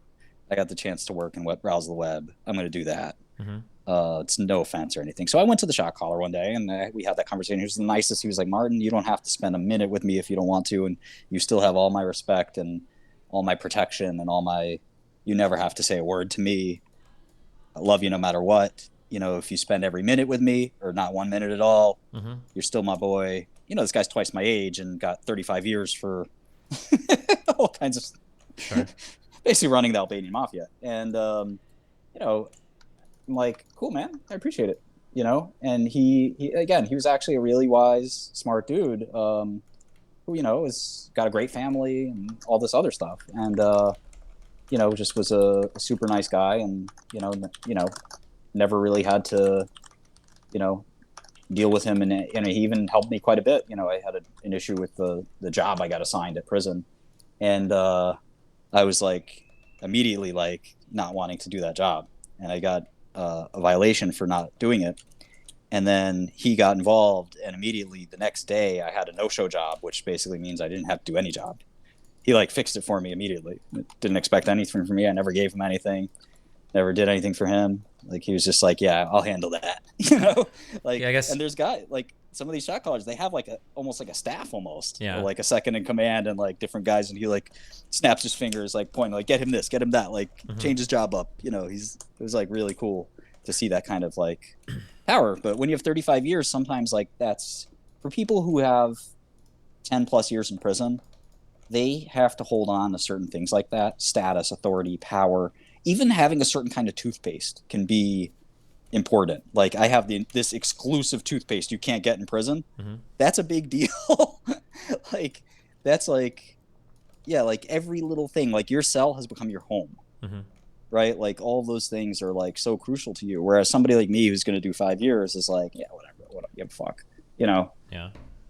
I feel like in describing the car thing, it feels like it's pretty important to force everybody to take a position. You never got harassed to where they're like, because like say you get a bunch of people coming in and they're like, nah, I don't want to do this shit or whatever. Feels like that would invariably lead to some kind of chaos. So there'd be like this mechanism by which people are like, listen, dude, like you're either with us or we're gonna fuck with you, or other people are gonna fuck with you if they know you're not with anybody. That, yeah, I guess why are people okay with you? Just like not, is it because of your short term, or you just look like an inoffensive dude, or what? Yeah, I sort of had too much respect from too many avenues. So like for me, I didn't have to. One, I was in the low system, which you don't really need too much protection. Sure, people aren't knifing each other constantly or doing. Yeah, exactly. Shit. Okay. Yeah, and in the lows, like if you're getting into fights and getting injured or something, it's because you basically want it. Or fucking insane. Yeah. Yeah, exactly. So my buddy Quest is here. He's the man. So anyway, what can I say? So there's that, and then again, like I'm like such a not a rebel or whatever, like it's pretty hard to like tell me what to do no matter who you are. And I used to joke like, no, senators can't tell me what to do. You're not going to tell me what to do. Like sure. President can't tell me what to do. I'm not listening to you. And I would like, I had a mouth on me was my general reputation. Like I would, and it was tolerated, it was not like, in a higher security place or in a more severe place, you probably would have had trouble, but it worked 100%. Out here. Okay, sure. 100%. I'd have to fall in line. The same problems that Ross has, I would have. Like, they would hand me, and again, I'm not saying this happened to Ross, but I'll let you infer. They would hand me a knife and be like, go stab this Mexican right now. You don't do it, you're going up top. And I'd be like, on me.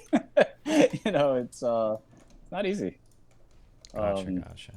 Really difficult place to be is the medium and the high security prison. And that's where, again, rapes, things like that happen. There's a lot of homosexuality in prison that's voluntary and consensual on the low, sort of low, medium, and campsite. But, you get the involuntary kind of in the pen, and maybe probably even a little in the medium. Do you, when you're thinking about going in, when you're first going through trial, you're in sentencing and everything, did you go into prison? Did you like map out like a huge strategy that you ended up sticking, or you were just like, fuck it, I'll just see what happens and wing it? And Well, I didn't expect to go to prison so quickly, so I was going Okay. to do a little research, and I'd done a little bit. Mm-hmm. But the problem was that I told that Hillary Clinton joke, and I ended up getting Yeah. getting. I'm glad you think it's funny. The the judge didn't, Yeah. Yeah. Obviously. and it was frustrating because it truly was a joke. Mm-hmm. And she was just like perplexed, and it was like, you know, that old saying that liberals have no sense of humor. I felt a little bit like that, where it was like my lawyer and I were laughing about it on the way to court, and I was like, I'm not going to get remanded. I'm not going. In other words, I'm not going to jail tonight, am I, Ben? And he was like, No fucking way, impossible. Come on, this is just a joke. It's a stupid joke. Oh boy. And the judge was like, I don't find this very funny. And I'm like, she actually said, who would find this funny? And I was just like, oh fuck, I'm going to jail tonight. Yeah. And, it was really not great. But it is what it is. It's almost sometimes better to get your sentence over with. Sure. I mean, now that you're out, you're probably like, fuck it. Like, yeah, however many months sooner, or even years sooner, depending on when you would go on. So, I guess having gone in and then now coming out, this is a meme question, but I'm curious. Insofar as like TV shows and movies go, was there like a show you saw we were like, damn, that was actually like, I watched The Wire. That was everything I expected. Or are there like shows you saw and then you come out like, dude, it's so stupid that like if somebody did this in prison, you would die immediately, or nobody would respect this. Yeah, do you like a general feel on like things like that? Yeah. I'm trying to remember. So I never watched like the jail shows or anything. Sure. I'm trying to think. I did watch Shawshank, which Mm-hmm. the one part of Shawshank which is relatively real is like there was a guy who can get anything into prison. You know, that was I think Morgan Freeman's role. Yeah, the, yeah. Played the part of a guy named Red. I've got a guy that I think is, I think he's a guard at a federal prison. He's like messaging me as you're talking to me. He says, in state prison, there is an inmate rule of people taking jobs so they split between races. Everybody wants their fingers in some part of the pie because every job is an avenue for contraband, is what he told me. Yeah. So it sounds like, yeah. Yeah, that's right. Mm-hmm. Yeah. Absolutely true. There are some jobs, like one of the best hustles is to work in the kitchen. Sure. So if you work in the kitchen, you can sneak food back from the kitchen back into the prison and sell it. You know, so if the prison's got hamburgers today and you want 4 hamburgers because you're a gordo, which is Spanish for fat, Mm-hmm. and people say there's always 3 to 5, sometimes even 3 to 10 gordos in any given prison. Okay. And that's his nickname, is just Gordo. And there's Flaco, which is skinny. I used to call myself Blanco Chapo sometimes. Okay. And that would sometimes take, sometimes wouldn't. White Chapo, basically. And sometimes people would find that funny. I would always try to tell jokes, you know, and you know, ease up the.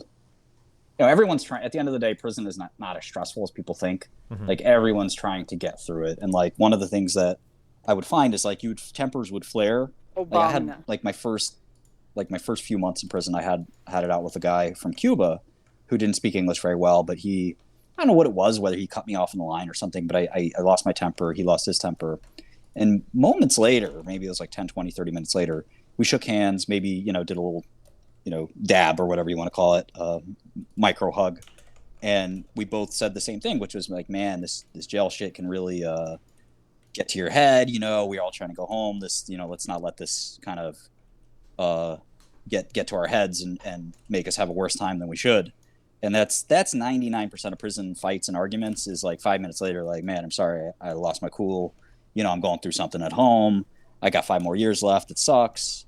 You know, I still might be facing another charge, whatever the case is. And I lost my temper. I'm sorry. Mm-hmm. And that kind of thing happens literally every minute. And it's honestly, you know, kind of refreshing because, you know, the willingness and excitement to fight is just not there.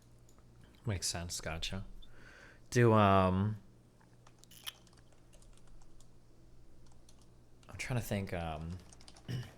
What you said about humor kind of reminds me of high school, where people will ask me like, "Were you popular in high school? Or were you a loser?" And I would say neither, but I could make anybody laugh. So like I was chill with everybody. Like I had a lot of like kind of friends, like football, wrestling, whatever. Not because we were like super cool, but if you can make people laugh, usually people are chill. And it sounds like, yeah, at least for low security prison, maybe you can float by on that for a little bit. Yeah, as long as your paperwork is good. If your paperwork's not good, you're sort of dead in the water. Or if you're a chomo, you're dead in the water. But there was a good friend I had who's still there named Mike, and Mike unfortunately was an addict, opioid addict, and so many people in prison are opioid addicts that ended up, you know, starting to deal drugs to support their own habit. Mike actually did the opposite, where I think he did deal some drugs, but he actually robbed a store to robbed a pharmacy, to get access to drugs. And he was high and crazy. But Mike's like the nicest suburban kid you'd ever meet in your life. He's like such a cool dude, nice guy. Loved memes. We'd actually have a little meme board where like our parents would like mail us memes, or our family members, and we'd post them on the on his cell, which the prison staff didn't like, but we'd throw them up on there anyway. They make us take them down. And we had a meme wall of like Pepe's, and that meme with that angry woman and then the cat responding, the woman who's like, oh, at the table or whatever. Yeah. Okay. And we'd write our own captions on them sometimes. So like you'd have people like that. And there was even a Wall Street Bets guy from like 4chan who oh Jesus, I he feel was like cool, that would be okay, that's good, because I feel like that would be, if I got locked into fucking prison and I had like a fucking sycophant like fan in the neck, I would kill myself. It'd be over. Or like I need to go to isolation. I can't be next to this guy all day. I was like, do you remember that time on stream you did that? Do you remember the epic post you made? It's like, oh god, fucking kill me, dude. Yeah, no, that happened a lot, and it was a little frustrating, but like we ended up becoming friendly, and we had like a little Wall Street Bets and 4chan car. It was that's pretty cute. Okay, gotcha. Little micro car. Were you the shot caller of that car at least, or was that just like a absolutely? Okay. Did you ever get people asking you or getting upset at you for really dumb questions like, yo, Martin Shkreli, you're the pharma guy, like get us some fucking painkillers or some shit? Did you ever get requests like that, or did people ever assume that you were like super connected in that way? Or I guess since you're in jail, it's not like you'd be connected. But... No, it's fine. Like occasionally I would lose my temper at stupid questions. Occasionally I wouldn't. Like one guy asked me how to make fentanyl or something, and I was just like, man, do you want me to teach you chemistry? He's like, yeah, dog, yeah, teach me chemistry. How long is it gonna take? Breaking Bad, I got 15 minutes, and I'm like, I don't think you want to learn chemistry, actually. Didn't say Simon Says. Dude, when you talk about like this whole contraband system, the prison staff part of it, do they just like look the other way? Do they get paid off a little? Right? Does it vary from like guard to guard? You get like a goody two shoes who's like, we're cracking down, give me all your cigarettes or whatever. Like, how does that work? It's really tricky. So in general, I would say, yeah, a lot of, maybe half to 90% of prison contraband kind of either comes directly from guards or implicitly and indirectly. They either are looking the other way or whatever. A lot of them, it's an extra revenue source. I mean, you got somebody who'll pay $2,000 for a cell phone, and you bring in one a month. I mean, you've bulked up your income quite a bit. Sure. Not very dangerous either. So there's a bunch of those. Is most of the money for this contraband trading, is this coming from connections on the outside, or do you guys get paid like this $2 an hour small allowance from work and you all trading your money internally, or how does that work? I would say 90% is from the outside, yeah. Gotcha. Okay.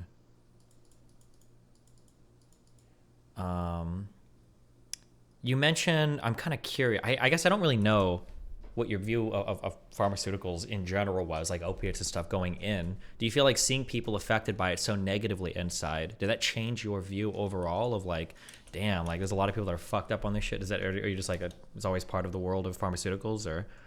Well, certainly eye-opening to some extent to see thousands of people affected by opioids. I saw a young kid who was a dealer who dealt to somebody who died, and he got 26 years as a result. Yeah. Which is a really wild sentence that's a murder sentence for a lot of states. And somebody died, right? But, the murder is not really direct there. I mean, it's quite indirect. I still kind of place quite a bit of blame on physicians, and that's kind of like a pharma blames physicians. Physicians blame pharma. Everybody blames pharma because the nice old doctor in your neighborhood is not a bad guy, right? Sure. Nobody sees the pharmacist. It's big business. Big anything is easy to blame versus... Yeah, exactly. Big Pfizer is a problem, whereas Dr. Johnson, that you've seen since you were a little kid is just a nice old man with a stethoscope. The reality is physician has an obligation to the patient. And do you, just on that, if I ever cut you off and you want to keep going, you tell me. No, it's okay. Yeah, I'm curious to bring this up because I've read a lot from physicians that are also frustrated.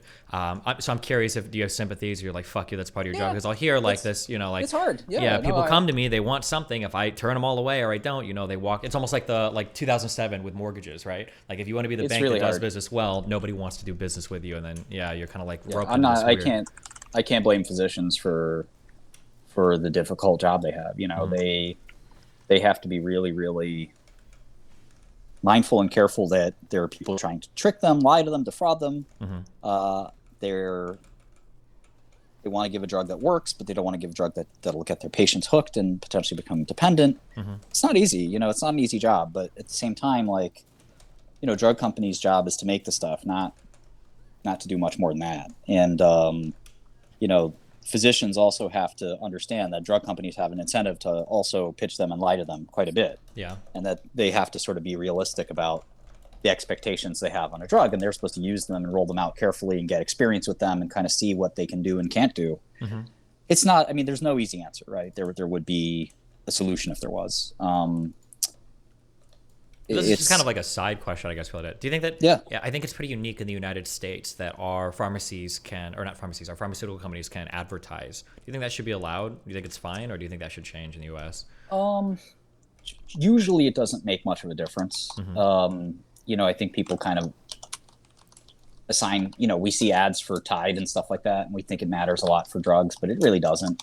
I've got a lot of experience in pharma. Advertising doesn't do a whole lot. Doctors ultimately kind of make the decision. You've never seen a pain drug advertised, for instance. So, there isn't that's true, I guess. Yeah. I don't know why. Yeah. You're not allowed to, or do they just not do it? No, you're allowed to. They're just all off patent and stuff like that. So, like, ultimately the physician kind of gets to choose. Of course, advertising isn't worthless. Like, there's some benefit to getting your product out all day, but it's like banning bump stocks. If you're trying to fix gun violence or pharmaceuticals, the advertising part isn't a huge factor. It's not anything. That's right. Yeah, I would say that's right. So, I don't know. I wish there was an easy answer. The hard thing is that for most of the pharmaceutical industry is driven by cancer, immunology, and rare diseases. So you have very little revenue and earnings and kind of corporate interest in things like pain, asthma, allergies. Like, these affect the majority of people. The majority of revenue actually comes from like a real minority of these really severe diseases. Because again, all those old drugs are cholesterol, heartburn, hypertension. All that stuff is yesterday's news. All those drugs are generic, and some Indian or Chinese company makes them for like 3 cents, and that's really all that's happening. So, there's not a lot of incentive to promote those. In fact, there's no incentive. There's no incentive to make new drugs in those classes. So there's really just sort of like a different dynamic. Whereas the cancer drug is something a really big deal to pharmaceutical companies, but now is also not easy to advertise a cancer drug. At the end of the day, if you have cancer, you're going to go with what your oncologist tells you to go with, hopefully not some ad you see on TV. But it's other countries allow advertisements, by the way. Not every country has its own rules and regulations, but we're not like 100% unique or something. Japan has its own system where you can't advertise within the first. And I think we adopted something like this, where you can't advertise within the first year to DTC, direct to consumer. You can advertise to physicians. Okay. But I think in America now, and this is a new rule, you can't do DTC within the first 12 months. But I'm not sure, in fact. I think in Japan, you can't even advertise to anyone in the first year. But each country is different. Japan is the second biggest. China's actually the second biggest now. Japan was the second biggest for a long time. Japan bumped down to 3. Second biggest market for pharmaceuticals, or advertising budget, or what do you mean when you say biggest? Revenue for pharma. Revenue for pharma, period. Okay, gotcha. Okay. Yeah, and China's kind of the Wild West, right? Do whatever you want there. Sure. Do you, in terms of like being in prison and now being out, was there something? Or, wait, actually, when did you get out? How long ago? Or is this days, weeks, or 3 weeks? Yeah, 3 weeks. What was like the biggest thing that you missed in prison that like as soon as you got out, you're like, I have to fucking do this? Computer. Okay. Yeah. Not food, not sex. League of Legends. Don't say League. Oh man, you're more that's my buddy. Sick than I thought. If that's that's my buddy Quest. Actually, Thanks for reminding me, because I'm about to go on. I have to download the client because I've had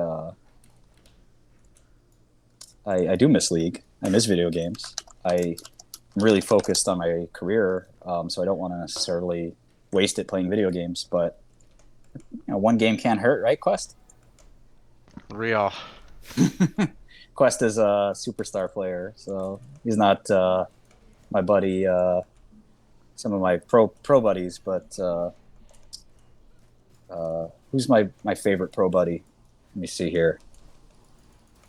Voy, is that his name? Yeah, did he quit streaming? Does anybody Yeah. know?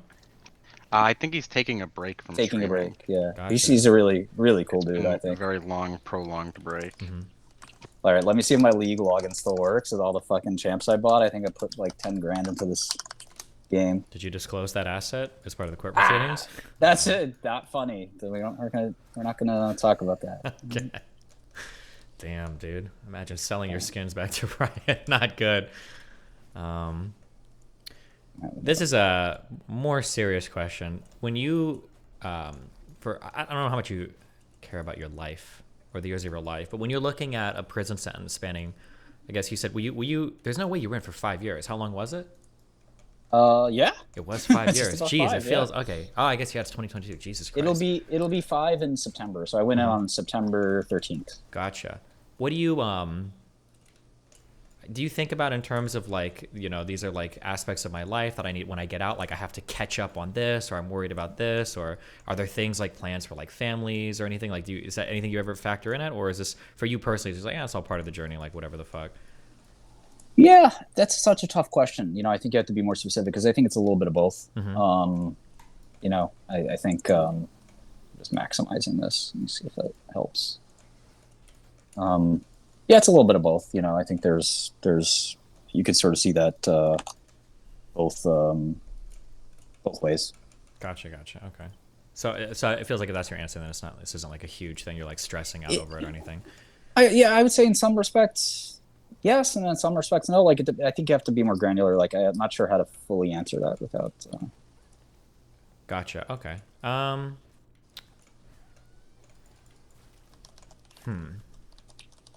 Trying to think if, in terms of any other like broad prison questions. Does anybody in chat an interesting question that I didn't think of?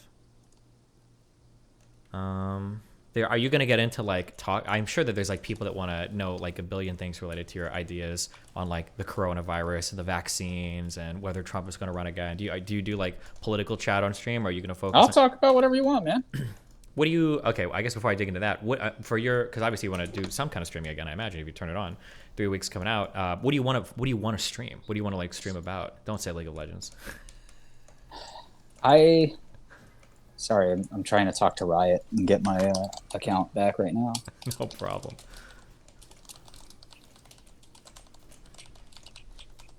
I took a 5-year break from League of Legends, and I'm excited to return. I had a lot of characters, a lot of skins. There's a lot of great new stuff. I don't want to lose. Can you help me recover my account? I'm going to leave the prison part out. Yeah, probably good. The game is in the best place it's ever been. Wait, what role? No do you way. play? Who said that? What role are you? I play Phil. I've hit D1 or D2 in all 5 roles. Okay. Do you like the durability changes? Is that what they're calling it? Where people live a little bit longer? Yeah, the durability change was really good. The patch they put out this week to kind of just fix some of the balance from that patch has been really good too. I will say, I don't know if it's because I'm starting to boom, but yeah, holy fuck. League turned into this thing where even in pro games, like team fights are happening and it's like 2 seconds and then everybody's dead. And I'm like, I don't even know what the fuck is happening. Yeah.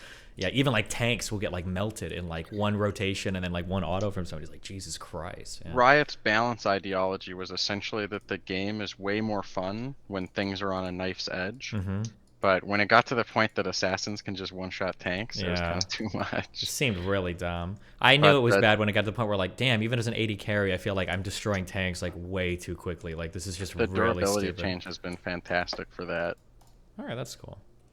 They didn't like totally change everything, but assassins aren't one-shotting tanks, which is like fundamentally different enough that the game feels a lot better. God damn it.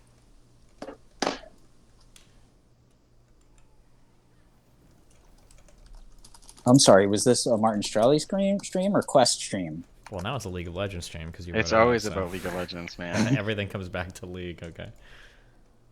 Tencent Incorporation. Tencent Company of China. True. Do you? I never know. So I'm sorry. I don't know how you've seen politically the world's a crazy place. So I just have to ask. I have to get some baseline questions. Do you think the coronavirus was real? Of course. Okay. All right. Just making sure. Okay. Do you have any opinions about mRNA vaccine technology with respect to some people think it's really cool, new technology, other people think they're putting microchips in you. Do you have any opinions on related to that obviously stuff? Nobody's putting a microchip in you. I mean, that's crazy, right? Like there's a lot of I think we live in a weird post-truth world where people will say stuff like this. It's really crazy. There's at the end of the day, there are facts in the world, right? Maybe I don't know anymore, but there are things you can prove, and again, I'm a math guy. So for me, proof is my life. Ultimately in math, you have to sort of prove. Now let me try to restore my username and all this. So there has to be some things you can prove in life, whether it's a prime number or, that prime numbers, there are infinite number of prime numbers, right? Is one of the most fundamental, simple math proofs. Or that there are a such thing as irrational numbers. Those are things you can prove and feel good about. You can't be no, irrational numbers are fake. No, I can prove it to you. And if you want to deny reality, you can if you want. Mm-hmm. And vaccines are like that. You have to be out of your mind, basically, to deny the existence of rational numbers, which is a stronger proof. It's a stronger proof. I do think it's really sad that I feel if I mean, obviously I say this because I would agree with a bunch of people that agree with me, but I feel in another world, the big story over the coronavirus stuff was that was it in less than a year or in about a year, we had a vaccine from start to finish for people to get vaccinated against the coronavirus, but that is not at all the story because holy shit, anti-vaxxing, which used to be squarely in the domain of leftist hippies, kind of it became a mainstream conservative thought, which I thought was pretty sad, given this was the one area where finally, not to say that pharmaceuticals, are poor, downtrodden members of society, but this is probably one area where I think they should have gotten some credit. The coming together of different research institutions around the world, the general research, the turning it into a marketable product that would work for consumers. If pharmaceuticals should ever get credit for anything, I feel those vaccines definitely should have been the thing, but it'll never be viewed that way, Yeah, no, it's unfortunate because it really is a miracle, and that miracle is something that people have taken for granted, or they're not willing to sort of subscribe to reality, which is really the most unfortunate thing. I mean, why can't we just celebrate this little success? I mean, it's an impressive success, by the way. It's not that little. Yeah. I think that it's a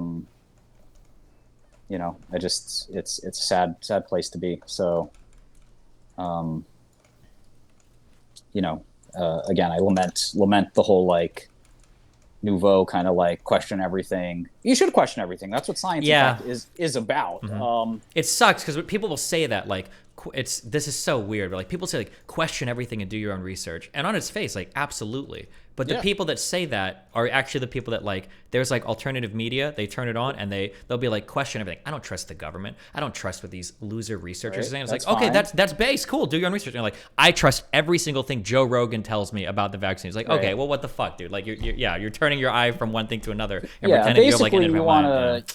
Basically you want to feel better about being different.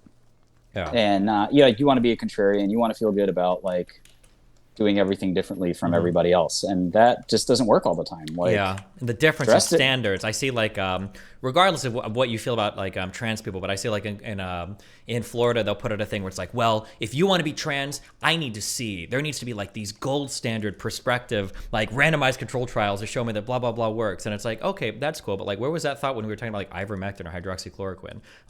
Where were the same standards? Some people did do that. Those trials were run and they didn't work. So. Yeah, well, but I mean, the people that believed in those medications, they just wanted to have the contrarian point of view. They didn't give a fuck about the value of the studies or anything. That's why you had 400 random, n = 7 retrospectives that are okay, dude, with some dude in Indonesia. Yeah, Jesus Christ. But exactly.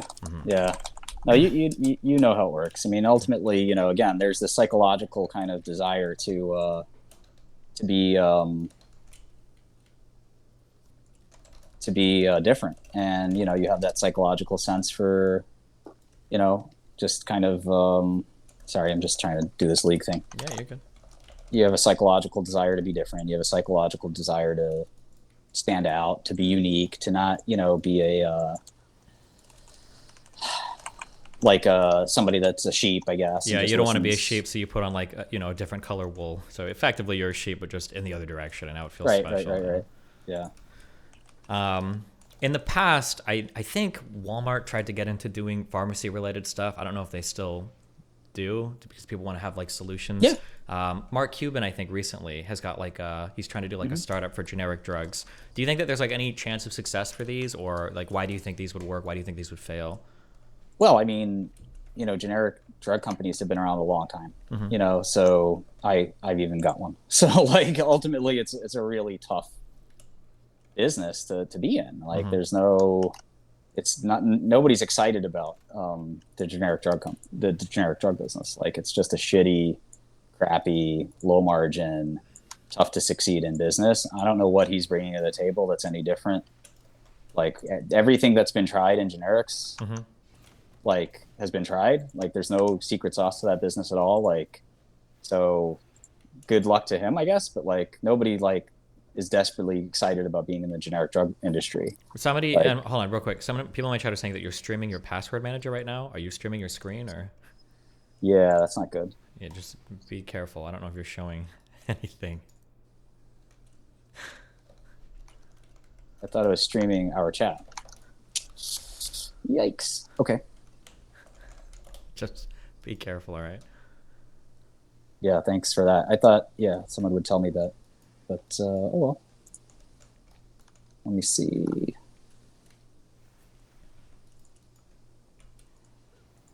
Yeah, it's getting the wrong window. All right. Freaking OBS, man.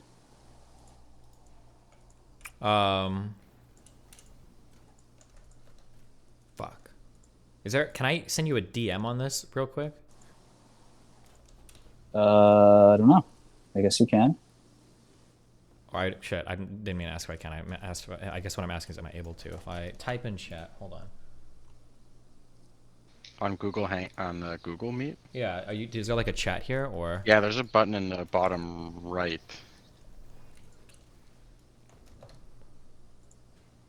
Is it all the shapes? Oh, I see. It's the chat thing. Okay. Hold on one second. I'm gonna type a message in there and then don't show it, just as a quick thing. Real quick. Is that okay? Yeah, that's fine. Yeah. Okay.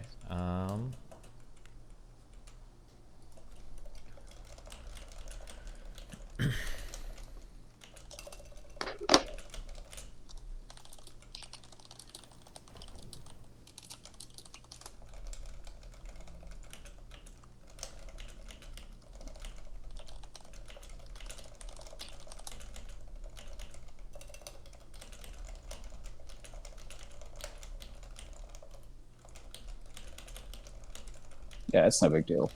Okay. Gotcha. I didn't see what you said, by the way, but let me. Oh well, well, how can you say it's no big deal then? What? Oh, it's something else. Or maybe, okay, yeah, but there you go. Just as a quick heads up, I guess. Oh yeah, no, I got that one. Okay. Yeah, I don't think that's a big deal either, but you know. Yeah. Okay. Yeah. Do what you do. Yeah, I just yeah. Just give me a minute, and Yeah, I'll. You're good. You're good.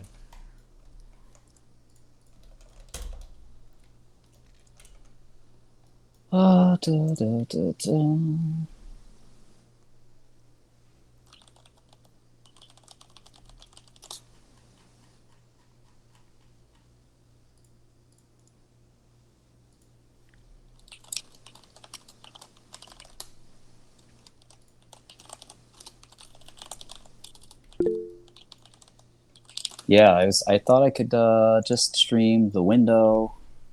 Let me see here. Yeah, this window. This is the window I want to stream, but if I switch to another window, yeah, it's so weird. Oh, well.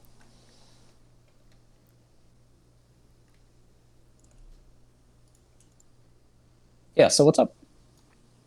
Nothing much. Just make sure you have all your shit locked down. Yeah, I'll be all right. What's the worst case scenario? I go back to jail? Gotta move militantly.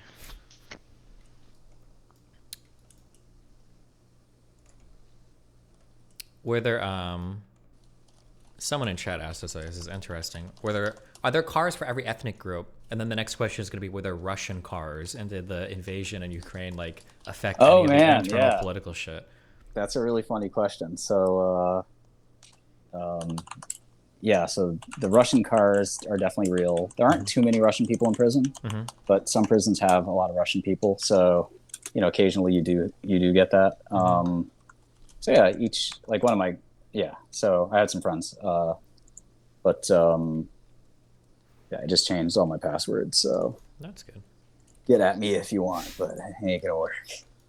So anyway, yeah, there was a number of Russian people. So when the thing happened, people just aren't woke in prison. Like there's just no interest in that kind of life. Like just nobody gives a shit. Sure. Ultimately, woke, so, I can imagine, but invasion I feel is a little bit different depending on. It's not like we're talking about like LGBT laws passed. It might be like you're fucking, that's true, but ultimately there's just not that much interest in in that kind of shit. Okay, gotcha. Yeah, and like it was like the least woke place ever as well. Like there was just not a lot of interest in that dynamic, I guess. Yeah, so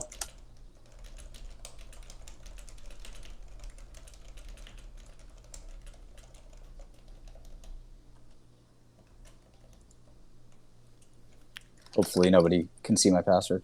Hopefully. No, they can. Again. Fucking A. Why does it do that? What program are you streaming with? You know what? I think I figured out why. It's sort of like, I keep opening the window in Chrome. It's not a big deal. Okay. Yeah. I keep opening a window in Chrome that's like, that keeps getting, so I can get two-factor and all this other stuff, so it's not a big deal. It's just funny, like how easily streaming can fuck you up. Yeah, for sure. That's always like every big streamer's fear is you leak. There's a lot of drama that starts because somebody taps to a wrong window or streams something they shouldn't, and then like all hell breaks loose for a while.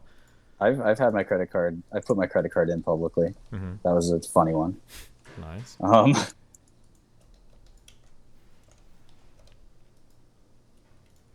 right, change password. Here we go. All right.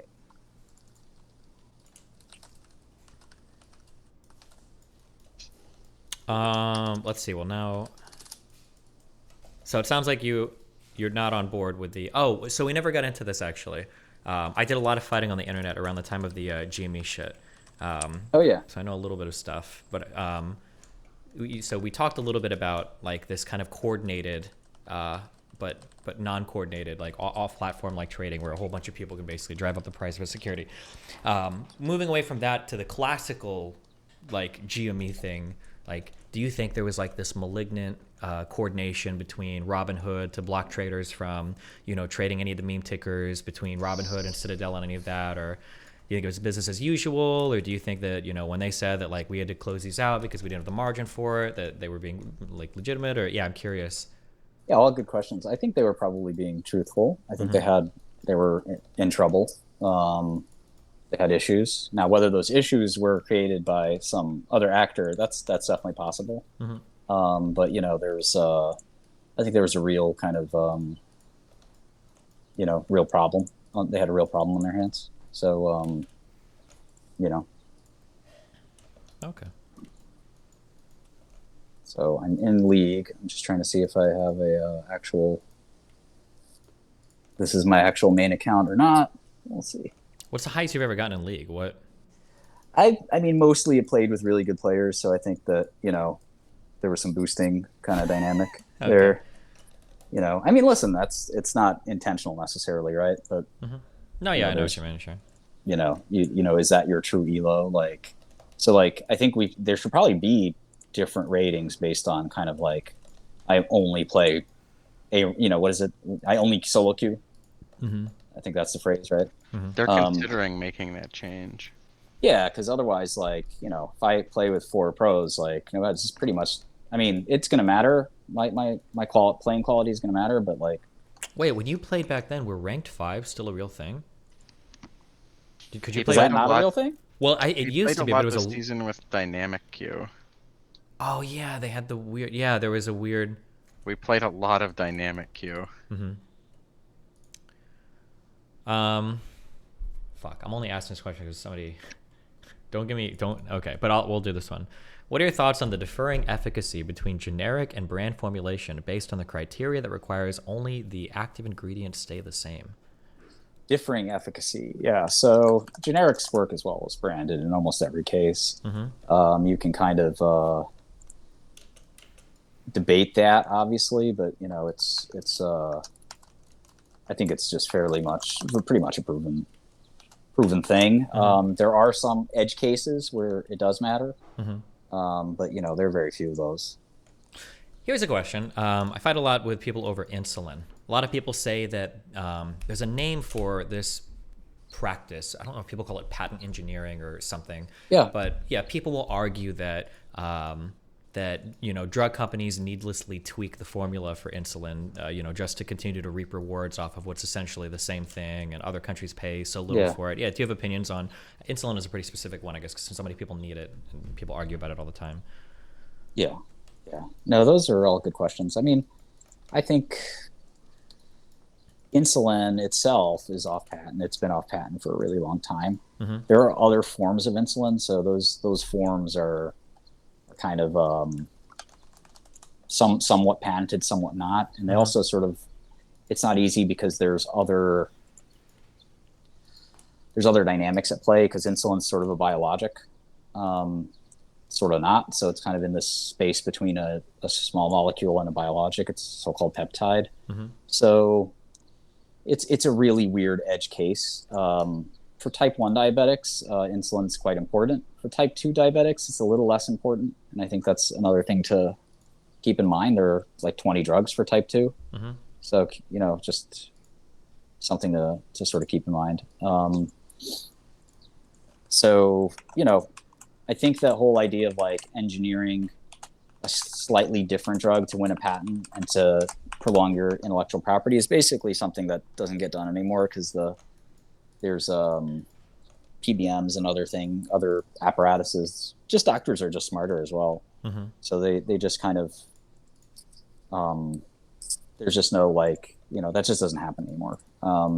Drug companies love it too, but it doesn't work. Gotcha. So it's kind of frustrating because there's a story that, like, I say went viral, but it goes viral like every time somebody fucking posts it, about some guy that died because he couldn't afford insulin, so he was buying like the Walmart brand or whatever. And it was frustrating because those threads are always full of people saying like insulin should only be $5 each, like it's off patent, it's bullshit that people charge for it. And I'm like, well, that's exactly the kind of insulin that this guy was taking. It's very frustrating to me. I've got a couple family members with insulin. I've read a bit about it, that like people act like the insulin that exists today is the same as like the pig shit that people made in bathtubs, decades ago. And it's like, well, I mean, these are like significantly more sophisticated pharmaceutical products now, and they do a lot more for regulating blood sugar than in the past. You just like slam a fuck ton of insulin in your body, depress the fuck out of your blood sugar, like, oh, okay, I'm good. It's like, yeah, it's a very, very different product now. It's kind of frustrating. No, you're right. You're 100% right. And there's what can you do? People want to be mad, so they're going to be bad. That's fine. If you want to be mad at me or you want to be mad at something else, be mad. It's if it makes you happy. Just kind of, I don't know. What can you do? It's like really nothing that you can get in the way of. People want to be willfully irrational. When Hippasus discovered that numbers could be irrational, they hung him. The Pythagoreans allegedly made him walk the plank because they numbers were like holy to them, and they were like God. And so when he discovered that square root of 2 was irrational, it was like such a sea change. So they were mad at him for discovering it. Now he discovered the truth, but he did discover something that was kind of like blasphemy, and the legend is that they hung him as a result. So I think while that's probably apocryphal, there is something to be said for like, you know, that dynamic of like shoot the messenger. You know, so, you know, if you want to defend insulin and defend drug companies, it's not exactly, you know, a sexy position. Nobody wants to be in that position at all. Yeah. Yeah, I guess my anger is somebody that's a little bit more politically inclined is all my stuff. Misdirected anger is very frustrating to me because I think that like anger is like a really good tool to utilize for political change, but when it's directed in the wrong place, either nothing gets done or you do things that are antithetical to, you know, what you should be trying to do. And yeah, this is just kind of frustrating, I guess. Yeah, I'm just changing all my passwords, so don't mind me. Yeah, that's probably a good thing. Almost done. Unless anybody wants to be in my Microsoft Live account. Yeah. It's not a whole lot there, but you can probably steal Microsoft Excel from me.